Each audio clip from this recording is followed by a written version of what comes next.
Hi guys, welcome to another episode on the Appy Parts YouTube channel. Today we're gonna install a Roadlok on the Tuono V4 1100 factory, and I thought, well, maybe it's interesting for you to see how that goes, how it looks like, and what I think about it. So yeah, in this video I'm gonna demonstrate you how you can install it. I haven't installed it yet, so we're gonna find out firsthand if it's easy or not, if it's difficult, what you have to look for, and especially yeah, if it's a nice upgrade for your V4 1100. So I'm gonna shoot this firsthand, so no editing or whatsoever. I'm gonna put all the clips yeah, after each other so that we have one movie. If you like what you see, like and subscribe to the channel to stay up to date for all kinds of upgrades on Aprilia's, the lovely brand of Noale. Stay tuned. So guys, here's what comes in the package. Of course, the lock system itself, it will be attached on the brake caliper, and then of course, yeah, you have to put the pinch hole in so it's aligned properly.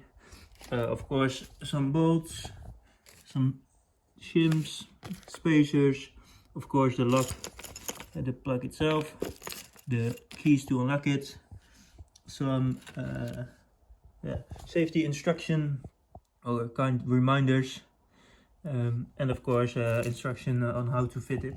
So I'm gonna read it and check it out, what it's gonna need to install it. I've got a 8mm Allen key and a torque wrench. So yeah, we're gonna see if we can get this done easily. Stay tuned. So I've taken another wrench, the Allen key, so we can unscrew the top bolt. Yeah, we're gonna see if that will come right up. We have to loosen it, but keep it in the caliper. So we're gonna loosen it further, and then yeah, we're gonna see if we can go to step 2 of the installing process. Now it's loose, but keep it in the caliper. So once the bolt is loose, we keep it in so that it hits the under fork leg, and then we're gonna measure the space between it. In my case, it's maybe difficult to see on the camera, but it's around 1.8, 1.7 centimeters. So that's the space we're gonna need to fill. So we're at stage 3 of the installing of the Roadlok system. We've got a variety of spacers, varying in different sizes, so that we can choose the proper spacer to line up the Roadlok system, because eventually we have to find one of the holes of the front disc so that the pin can go through. So I'm gonna see what spacer is appropriate in this situation. So guys, we've done the top bolt, and we've measured the distance. The funny thing is that the rest of the instruction goes about fitting the system, but never mentions to undo also the bottom. So yeah, it's quite handy and necessary to do. So I'm gonna put the wrench on it. I'm gonna see if we can get it loose right up. So here it goes.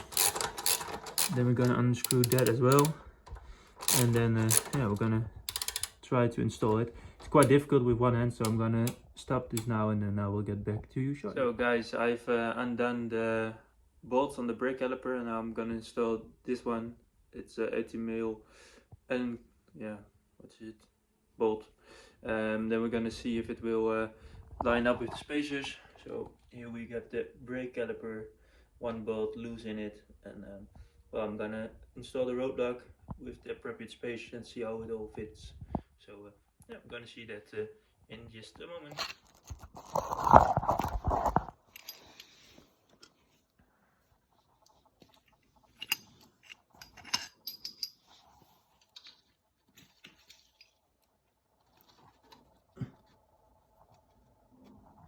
So I've put the spacers back between the brake caliper and the leg of the fork, just to keep it on the proper position. Now we're gonna put a spacer on top of the front brake caliper, and if we have done that, well, it's quite a tricky thing to do, because as you can imagine, it won't last or it won't hold. So we're gonna see what happens when we do this. So spacer here, appropriate spacer, and we're gonna take another bolt, a few bolts. The tricky thing is, because we want to install it with the spacer, but we can't put it there because of the brake caliper. So yeah, I don't know how they figure this out, but we're gonna give it a try. So I'm gonna do it in the bottom, do it here, then we're gonna line it up. Well, we try to line it up because the brake pad has to go between there, if I mentioned correctly. I think so. It's quite a tricky thing to do, as you can see. So yeah, this is one part of the job, and on top we have the same situation: spacer, Roadlok, grab it. Then I'm gonna put the spacer on the bottom of the caliper to try and figure out if we can line it up all appropriate. Unfortunately, I can't get it through the rim, so it's quite a tricky thing to do. So I'm gonna loosen it because I don't want to damage anything.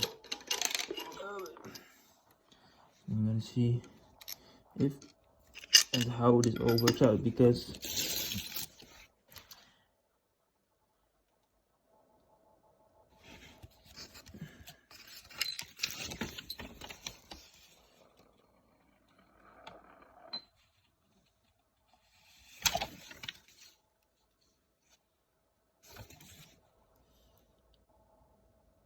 okay. I'm gonna see what I'm doing, why that won't work. I'm gonna take the brake caliper back up to have it in the proper position, because that's of course essential. Then we have the Roadlok, and of course we have to undo this, because if we don't undo it, maybe you can see it, I don't know, we have some problems to fit it on the bike. So I'm gonna see where I had the keys. It's also funny because they never mentioned to undo the lock. So if you want to install it, make sure the pin is out. That's always useful. Then we can give it another try, because we need to use the spacer, the bolts. We're gonna don't over push it a lot, because we want it to stay in the proper position. So then we're gonna do the same on top. I'm gonna see so that it works out, and then place both spaces between the Roadlok and the mounting point on the caliper. Insert 2 supplied mounting bolts through the load body, through the spacers, into the leg. Tighten the mounting bolts closest to the key cylinder by hand. Do not thread the upper bolt into the mounting bolt. So we don't have to unthread this, we only need to install the upper parts. So I really don't have a clue if you can still see anything, but I hope you do, because else this footage will be useless. But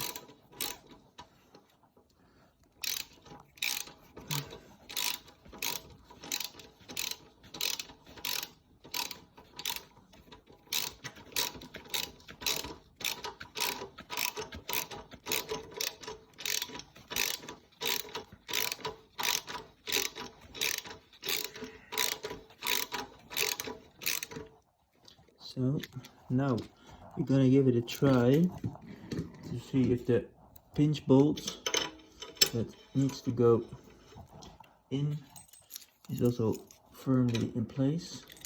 If we are lucky, and I hope we are, it will slide right in to see if there's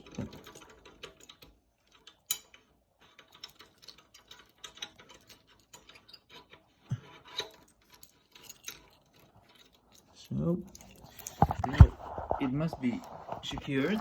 So we're gonna see how this works out, because if I did the right measurements, it must be right through a hole at the moment.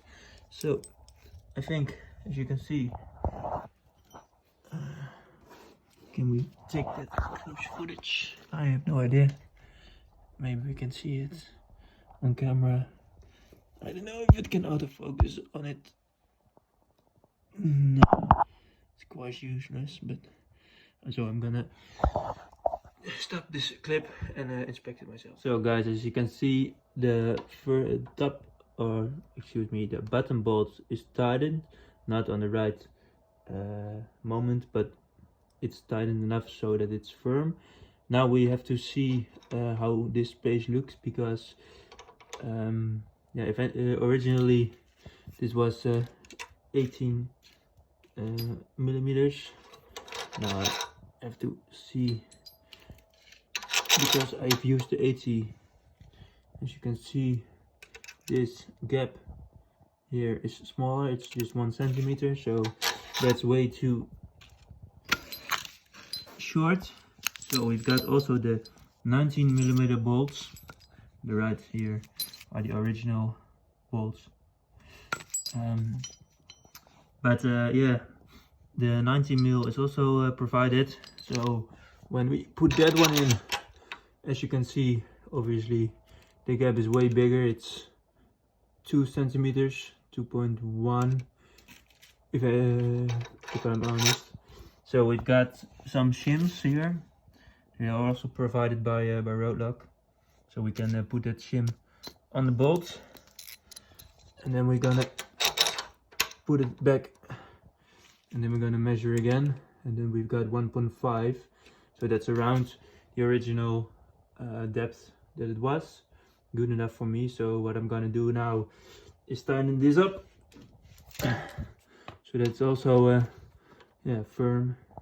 And then once that is done, we're gonna put it at the right moment. So then we're gonna use the torque wrench to set it to OEM specs, so that the brake caliper is not tied too much, but also not too loose. So yeah, I'm gonna tighten it up now. It's quite difficult to do with one hand, so I'm gonna put you in pause mode, and then we'll be back shortly. So guys, I've put the torque wrench here. It's a beauty from SP Tools, a company from Australia, but they are also located in the Netherlands, very nearby the upper part shed. So yeah, I decided to go with them. Also, this clip is not sponsored by them, but yeah, it's the first time to use this tool of them. I really like all the other tools I have from them. So yeah, I've put it into the right spec. It's 50 Newton meters for the front brake calipers. So I'm now gonna tighten it up to the proper specs, and then we've got ourselves a Roadlok system on the Tuono V4 1100 factory. So guys, here we are. We've installed the Roadlok system. It's quite easy to do, but yeah, it's interesting to see that the instruction or the manual, I don't know how you guys call it, is not completely yeah, the right story. But yeah, eventually, with some good thinking, yeah, it's quite easy to install. So we've got ourselves the proper gearing to yeah, store this beauty safely. So yeah, that was the clip of the Roadlok system. It's quite easy. You put your key in, and you turn it. It pops out. You can put it in your jacket or whatever you want, and you're gonna drive. And when you're back at your destination, you put it in, and let's see how it works. Well, It's quite difficult to do, I think, with one hand because it's now in but not secured. So well, I'm gonna try that, but I'm gonna need both hands. So guys, it's straightforward. You push that one in and then you turn the lock, and then it's firmly into place so that it goes nowhere again. So guys, this was a small clip. I hope you enjoyed it. If you like what you've seen, like it, subscribe it, and stay up to date on the channel to see all kinds of modifications on current bikes, or novelties on other bikes, or anything Aprilia related. We're a small community, but with a good bunch of people. So I hope you enjoyed it. Stay safe, drive safe, and see you the next time. Bye bye.